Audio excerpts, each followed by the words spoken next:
와, 이 DRL 자체도 굉장히 예쁘고요. 모든 게 다 지금 벤치틱합니다.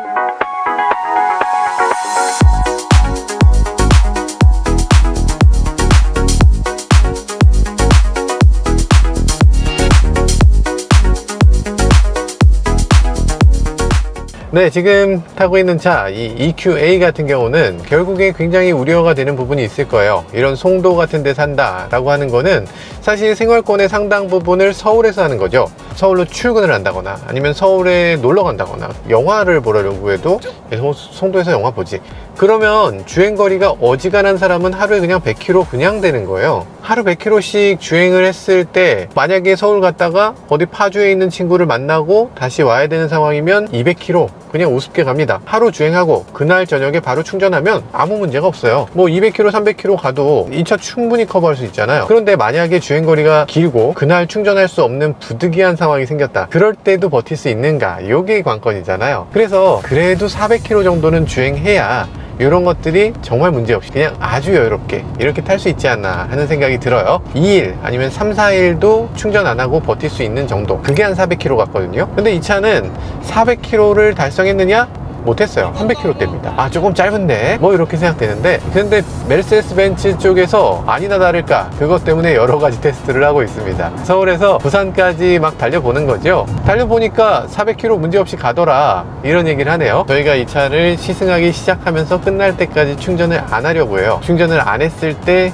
몇 킬로 나가는가, 이게 굉장히 궁금해지네요. 그냥 하면 재미없잖아요. 고속도로 그리고 뒤쪽에 무게까지 실었습니다. 1선형과 PD 아우, 지금 어마어마한 무게가 실려 있어요. 차가 좀 안 나가는 것 같기도 한데 쭉쭉 밟아서 배터리를 다 닳도록 한번 해보도록 하겠습니다. 그리고 이 차 같은 경우는 특히 겨울철 전비가 굉장히 나쁜데, 겨울철 전비가 나쁜 거는 사실 반쯤은 맞고 반쯤은 틀린 얘기입니다. 왜냐하면 우리나라 겨울철 전비를 측정하는 방식이 완전히 잘못됐기 때문이죠. 에이, 그래도 잘못됐다고 말한 건 심하지. 조금 뭐 방법이 좀 개선될 필요가 있다, 이거라고 얘기해야지 맞지 생각하실 수도 있는데 아닙니다. 그냥 잘못됐어요. 왜 잘못됐냐면 배터리 성능이 조금 떨어져서 주행거리가 짧아지는 거, 그건 인정. 근데 그게 아니고 겨울철에 히터를 튼다는 거, 그걸 굉장히 중요하게 생각해 놨습니다. 아니 뭐 히터는 다 트죠. 근데 그게 아니라 히터를 최대한으로 작동시켰을 때의 주행거리, 이렇게 표시되어 있어요. 야, 겨울철에 그거 테스트하기도 힘드셨겠다. 아니, 겨울철에 히터를 최대한으로 작동시키고서 주행 테스트를 하는 게 어딨어. 그럴 이유가 뭐가 있어요. 실제로 히터를 30도까지 사용하면서 테스트하는 사람이 있나? 그렇게 주행하시는 분 계세요? 없지 않을까요? 네, 아무리 봐도 없을 것 같은데. 근데 우리나라 이 테스트 규정은 이상하게 그런 식으로 되어 있습니다. 뭐 무슨 이유인지 모르겠어요. 현대기아차는 겨울철에 히터를 일정 온도 이상으로 올라가지 않도록 하는 그런 걸 빠르게 적용했습니다. 근데 BMW나 메르세데스 벤츠나 그 외에 다른 수입차 메이커들은 27도까지 올리는 그런 식의 패치를 해놓지 않았었어요. 그래서 EQC 같은 경우는 32도까지 올라가는 문제가 있었는데, 그걸 문제라고 해야 되나? 32도까지 세팅할 수 있어서 정말 한겨울에도 엄청난 히터를 사용할 수 있도록 하는 그런 기능을 갖추고 있었는데, 그런데 그걸 사용하게 되면 당연히 열을 많이 내보내니까 당연히 주행거리가 빠르게 줄어들겠죠. 근데 그걸 나쁜 기능이라고 해야 되나? 그게 자동차 전비가 나쁘다고 흉봐야 될 일인가? 아니잖아요. 겨울철에 히터 능력이 뛰어나다는 게 잘못이 돼서는 안 되겠죠. 그래서 자동차 회사들이 겨울철 히터 능력을 줄여서 아주 겨울철에 추운 자동차를 만들어서 주행거리를 늘리는 방식으로 그렇게 우리나라 인증을 테스트한다면 과연 누구를 위한 테스트인가, 누구를 위한 인증인가 하는 생각을 하지 않을 수가 없네요. 자, 어쨌든 이 차는 겨울철 전비가 나쁘다고 우리나라에서 테스트가 된 차고요. 해외에서는 그렇지 않습니다. 해외에서의 주행 전비는 겨울철에 그렇게 많이 떨어지지 않는 차예요. 테스트 방식을 빨리 개선해야 될 것 같고요. 그래서 이 차 주행거리는 지금 400km를 간다. 그래서 아마 일상적인 주행에서 크게 문제되진 않을 것 같다는 생각을 해보게 됩니다. 어쨌든 중요한 건 실제로 주행해 보는 거겠죠. 400km 간다, 이거 테스트 해봐야 되나?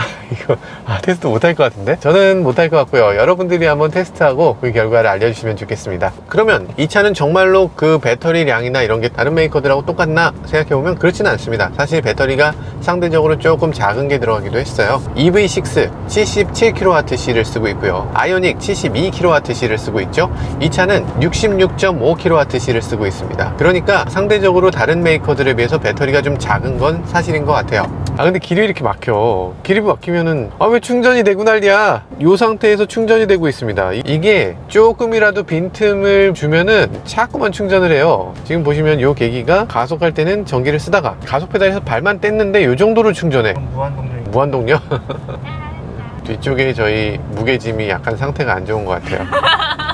굉장히 어색한 느낌이 듭니다. 너무 매끄러우니까. 지금 저도 전기차를 타고 있지만 그 전기차하고 완전히 달라요. 제가 타는 전기차는 우행 하는 느낌으로 가속이 되잖아요. 이건 그게 없어. 아 매끄러워, 아 편해, 아 부드러워, 그런 느낌이에요.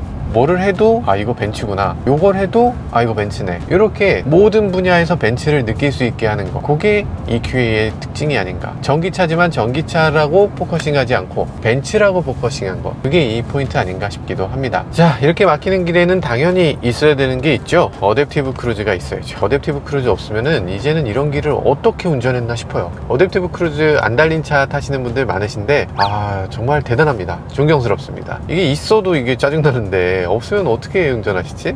아 근데 어댑티브 크루즈 자체도 벤츠네요. 야 이것도 벤츠네. 이렇게 매끄러울 수가. 완전 매끄럽고 완전 부드럽고 완전 조용하고 이것이 벤츠다를 보여주고 있네요.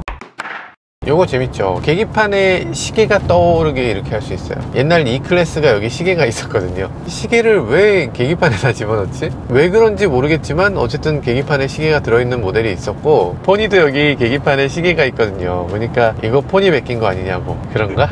요즘은 벤츠도 조명회사죠. 그러다 보니까 벤츠의 앰비언트 라이트는 뭐 고속버스예요. 이런 것들이 막 된다고. E클래스만큼 그렇게 막 고속버스 느낌은 안 나고요. 약간 이런 식으로 조금 앰비언트 라이트가 보여지는 정도입니다. 차 급을 생각하면 그 정도만 있어도 충분히 이해되는 부분인 것 같아요. 벤츠가 이 송풍구는 정말 잘 만들었죠. 뭐 C클래스, E클래스 뭐 할 거 없이 GLA, GLB, GLE 할 거 없이 다 요 송풍구만 가지고서 굉장히 고급스러운 이미지를 연출하고 있잖아요. 특히 얘는 이 송풍구 안에 앰비언트 라이트가 이렇게 들어와요. 이렇게 들어와서 이렇게 주변을 밝게 빛나게 하거든요. 그게 굉장히 멋있게 보이고, 이 반사되는 영역이 너무 멋져서 이걸 떼다가 내 차에 붙이고 싶다 이런 사람들이 너무 많아요. 그래서 저희 회사의 PD님도 이걸 떼서 자기 차에 붙였더라고요. 와 앰비언트 라이트 얼마나 예뻐. 효과는 굉장했다. 지금 아우디가 조명회사라고 하면 뭔가 잘 모르시는 분 보석 같지 않습니까? 지금 EQA에서 이 정도라는 거.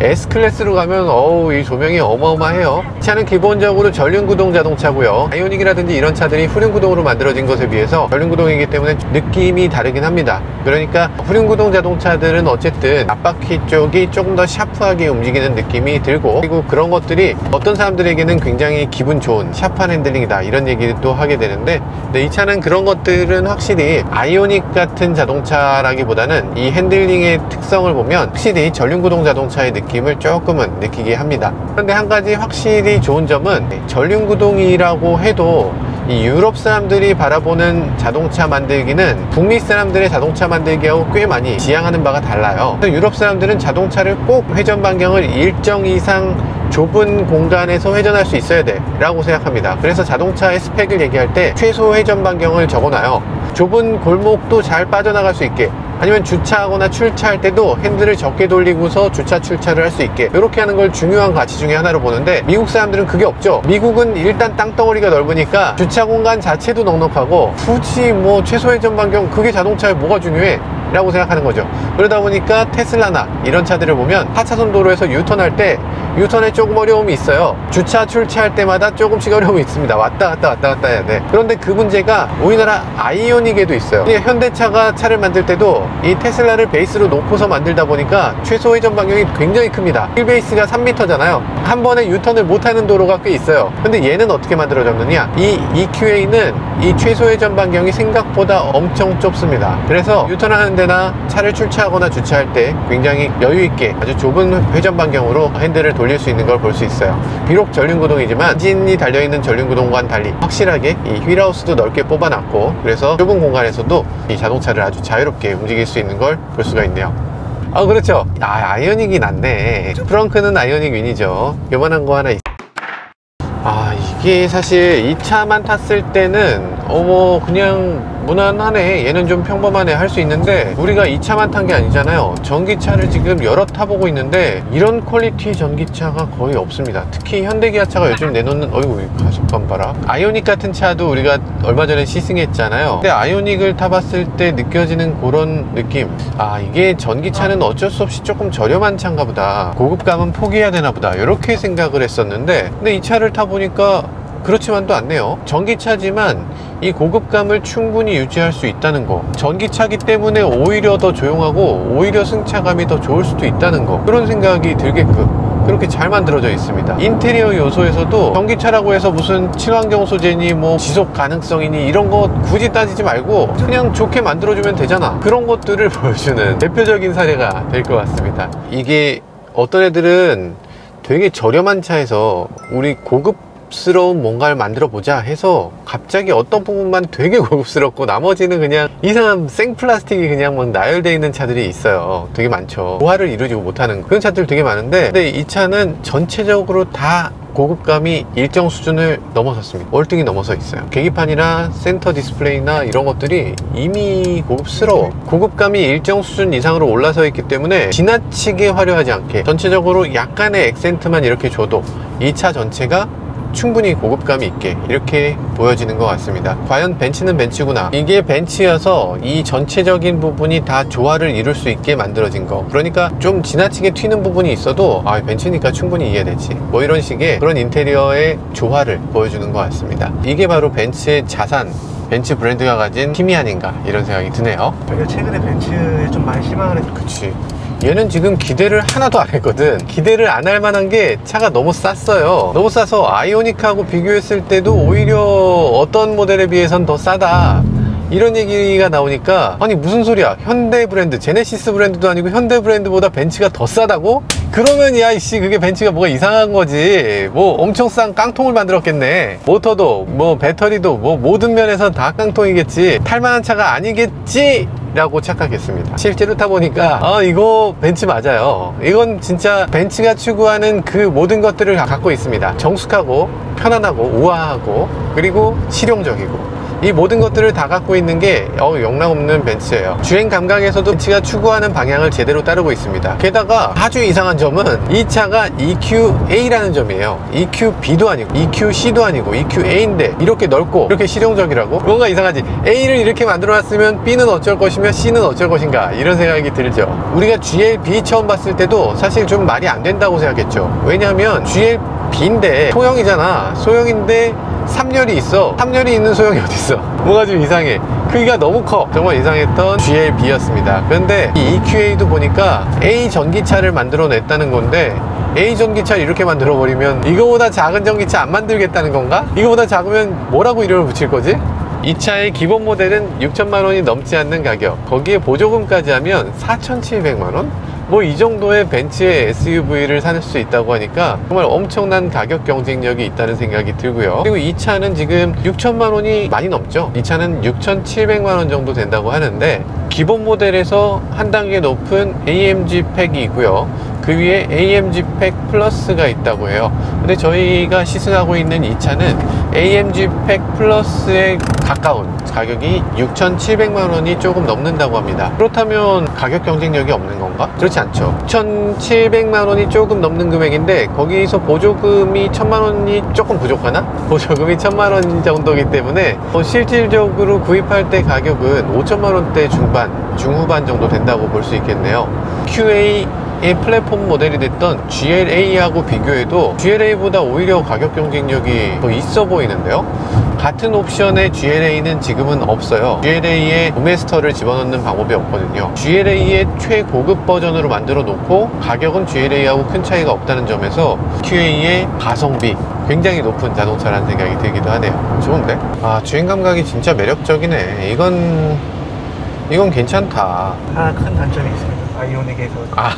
그렇죠. 아주 큰 단점을 하나 찾아냈네요. 이 차에는 그게 없습니다. V2L 없는 차를 어떻게 타? 저는 아이오닉 타면서 굉장한 안타까움을 느꼈습니다. 그러니까 그 아쉬움은 어떤 거냐면 가솔린 시대가 끝난다는 것에 대한 아쉬움, 그건 둘째고, 전기차 시대가 열리는데 그 전기차 시대는 깡통의 시대구나 라는 아쉬움이었어요. 여튼 굉장히 독특하게 생기고 묘한 느낌이 들어요. 인테리어도 아주 새로운 시도를 많이 했죠. 그래서 새롭다는 거는 인정. 근데 그게 근원적으로 보면 플라스틱 덩어리예요. 근본적으로 깡통이야. 그러다 보니까 야, 전기차 시대의 자동차라는 건 이 럭셔리함하고는 굉장히 거리 있는, 그냥 새롭기만 하고 뭔가 그렇게 뛰어난 구석은 없는 그런 시대가 되었나 보다.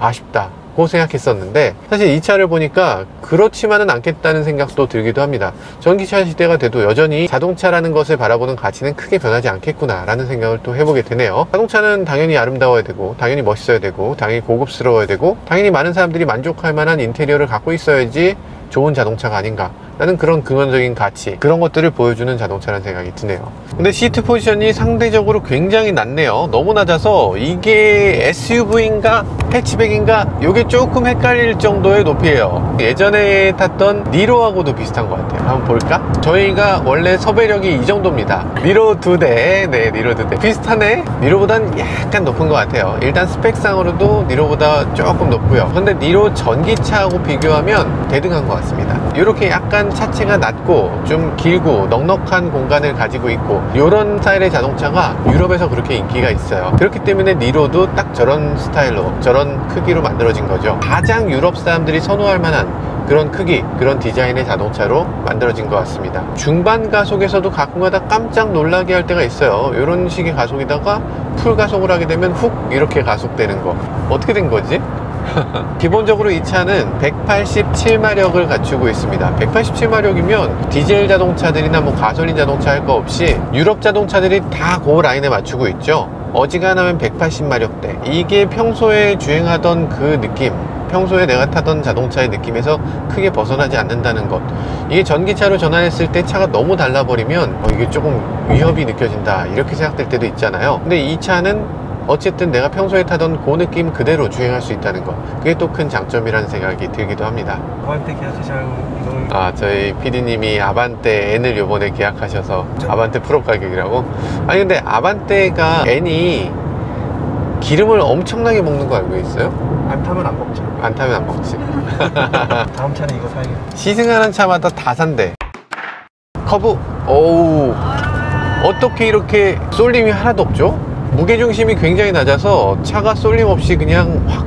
그런데 그렇다고 해서 타이어가 전혀 안 미끄러진다 이런 느낌은 아니고요. 차가 굉장히 안정적으로 옆으로 조금씩 밀려나요. 타이어가 약간 비명을 지르긴 하는데 그래도 엄청나게 안정적입니다. 차가 뭐 흐트러진다거나 롤링이 생긴다거나 뭐 이런 것들이 없네요. 차선을 넘어갈 것 같을 때 아주 독특한 거동을 하죠.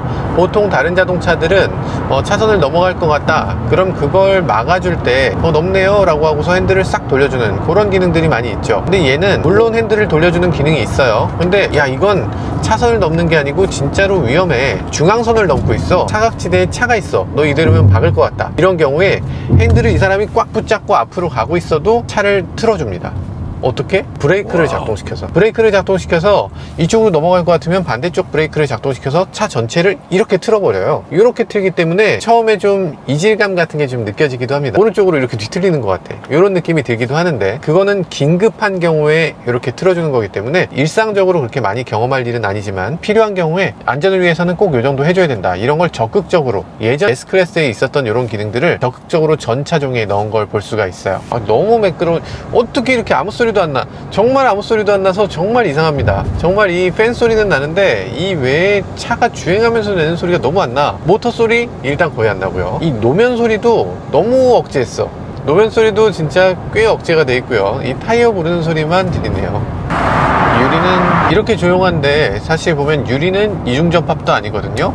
이런 것들 생각해보면 이중접합이 정말로 그렇게까지 정숙성에 큰 도움을 주나 아닌 거 아닌가 이런 생각이 들기도 해요. 물론 이중접합이 딱 걸러주는 영역대가 있습니다. 굉장히 고음의 경우에, 그러니까 바람소리 같이 뭐 옆차의 타이어 소리 같이 이런 소리는 굉장히 잘 걸러줘요. 그런데 이런 말씀 드리면 또 어떨지 모르겠는데 잘 만든 유리 한 장이 못 만든 이중접합 유리보다 낫습니다.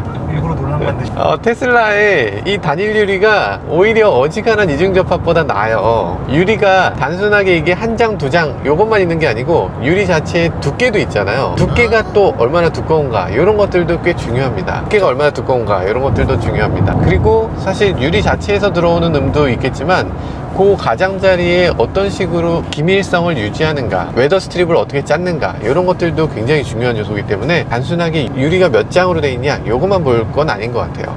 되게 글씨가 예쁘게 써져. 이게 인식이 잘 되는 건 모르겠는데 글씨가 되게 예쁘게 써져요. 그죠?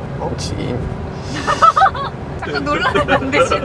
아니 이게 뭐지? 이름 쓰시려고 하는 건 거죠? 그렇죠.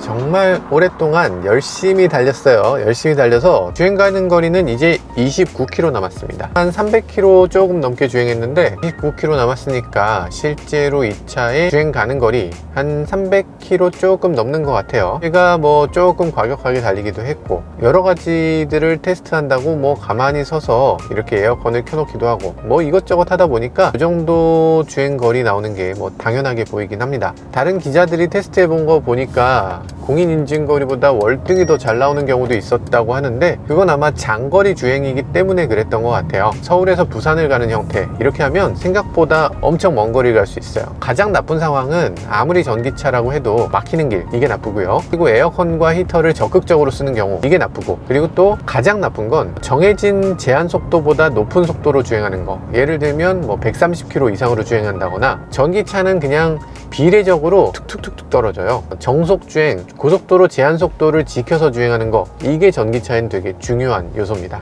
일단 변속기가 없으니까 높은 속도에선 RPM이 무조건 빠를 수밖에 없고 전기를 더 많이 소비할 수밖에 없어요.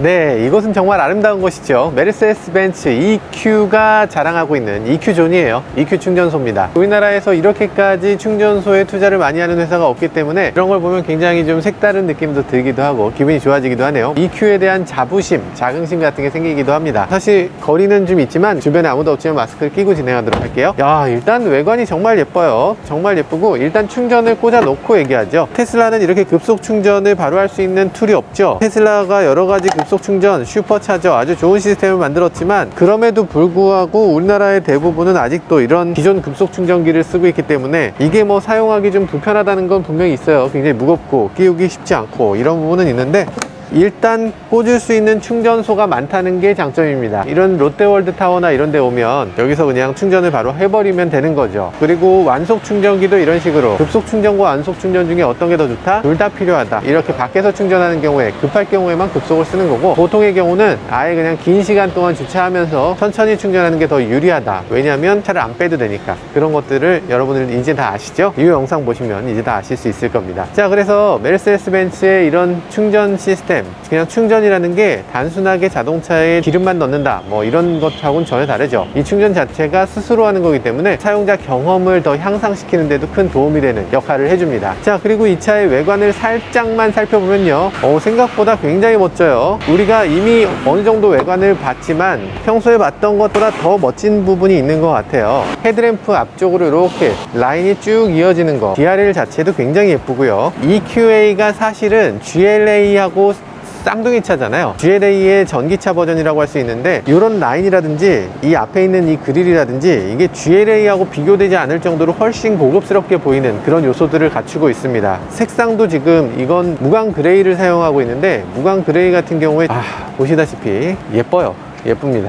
요 빛을 이렇게 쫙 보여줘야 되는데 이 세팅 그레이 너무나 아름다운 색깔을 보여주고요. 그리고 이쪽 뒤쪽으로의 이 팬더의 라인도 예쁩니다. 역시 자동차의 진정한 멋은 이렇게 엉덩이 쪽에 있는 것 같아요. 그리고 가운데 이 라인이 하나로 이어지는 부분도 굉장히 멋지죠. 이게 GLA 같은 경우에는 요 양쪽이 따로따로 램프가 있는데 하나로 이어짐으로 해서 차가 훨씬 더 비싸 보이는 훨씬 더 고급의 느낌을 그렇게 자아내고 있어요. 후방 카메라가 요 속에 숨어 있죠. 후방 카메라가 여기 숨어 있고 또 동시에 이렇게 눌러서 차를 열도록 하는 전동 트렁크도 이렇게 마련되어 있습니다. 전동 트렁크를 열고 나면 안쪽으로 이렇게 깊은 수납 공간이 있고요. 꽤 넓은 수납 공간이라서 이 정도라면 차박을 하는데도 별 문제가 없을 것 같다, 차박 가능하겠다, 이런 생각이 들기도 합니다. 가능하구만. 저는 좀 어려울 것 같은데 서영님 같은 분은 충분히 할 수 있는 공간인 것 같아요.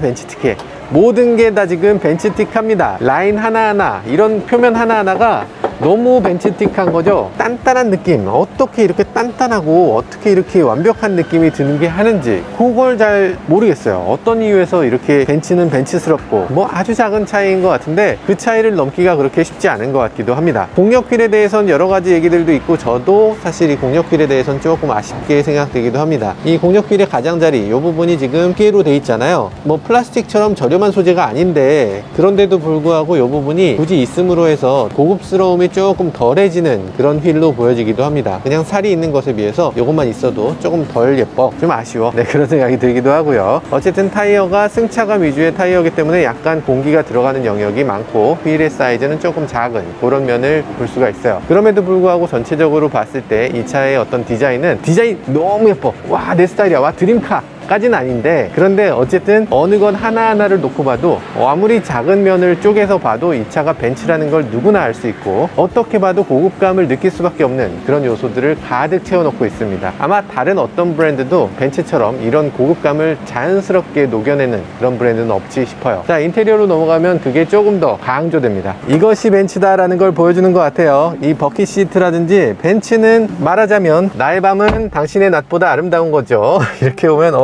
이 반짝거리는, 이 램프, 와, 정말 대단합니다. 정말 아름답게 비춰지고요. 그리고 이게 색깔이 계속 바뀝니다. 실시간으로 그라데이션이 쭉 바뀌면서 여러 가지 색깔을 안에서 로테이션을 하게 해줘요. 이렇게 로테이션을 하게 해준다는 요게 또 벤츠의 특징 중에 하나죠. 어떤 사람들은 무슨 고속버스 인테리어냐 이러면서 약간 흉보기도 하지만, 어쨌든 많은 대다수의 소비자들은 이것들을 굉장히 좋게 보고 있는 것 같습니다. 그렇지만 이 차에서 아쉬운 점도 있습니다. 이 차는 거의 완벽하지만 한 가지 큰 아쉬움은 뒷좌석인데요. 뒷좌석에 앉았을 때 많은 부분이 괜찮아요. 머리 공간 괜찮아. 무릎 공간 괜찮아. 한 뼘이 남아? 와, 이런 정도로 넉넉합니다. 어떻게 해도 어디 닿지 않아요. 어깨 공간도 넉넉하고, 사실 이 어깨 공간이 넉넉한 자동차 요즘 별로 없거든요. 헤드룸, 숄더룸 다 충분하고, 그리고 위쪽에 글래스 루프를 갖고 있고, 여기 열리는 썬루프를 갖고 있어요. 그래서 전체적으로 뒤에 앉으면 고급스러운 자동차의 넉넉한 공간, 더 바랄 게 없습니다. 뭐 여러 가지로 봤을 때 아주 훌륭한데, 바람 나오는 구멍도 멋있어. 한 가지 아쉬운 게 있다면, 한 가지 꼭 아쉽다고 얘기해야 되는 거는 바닥이 너무 높아요. 그래서 바닥이 높으니까 발이 이렇게 들려 있어. 바닥에 방석 깔고 앉은 것 같은 느낌이 드는 게 한 가지 큰 흠입니다. 어쨌든 뒤에 앉았을 때 약간 이렇게 앉아야 되는 거, 약간 책상 다리처럼 이렇게 앉으면 괜찮긴 한데, 어쨌든 이게 너무 낮지 않나. 머리 공간을 좀 줄이더라도 의자를 조금 높여주면 좋지 않았을까 하는 생각이 들어요. 이렇게 바닥을 낮게 할 수밖에 없었던 이유는 아래쪽에 배터리를 쌓으면서 이 시트는 그 높이를 그대로 유지하려는 생각 때문에 그랬던 거예요. 이 바닥을 올리면서 시트도 같이 올렸다면 머리 공간이 좁아지거나 여러 가지를 설계를 새로 해야 되니까 그렇게 하지 않고 바닥만 올리자, 이렇게 했던 거죠. 자, 어쨌든 약간 뒷좌석 다리 공간은 조금 부족하지만 뒷좌석에 어린이가 탄다면 그렇게 큰 문제는 없을 것 같긴 합니다. 이게 가장 큰 단점이고요. 나머지 부분은 다 장점이라고 할 수 있습니다. 이 차 주행하면서 상품성에 대해서 조금 더 살펴보도록 하죠.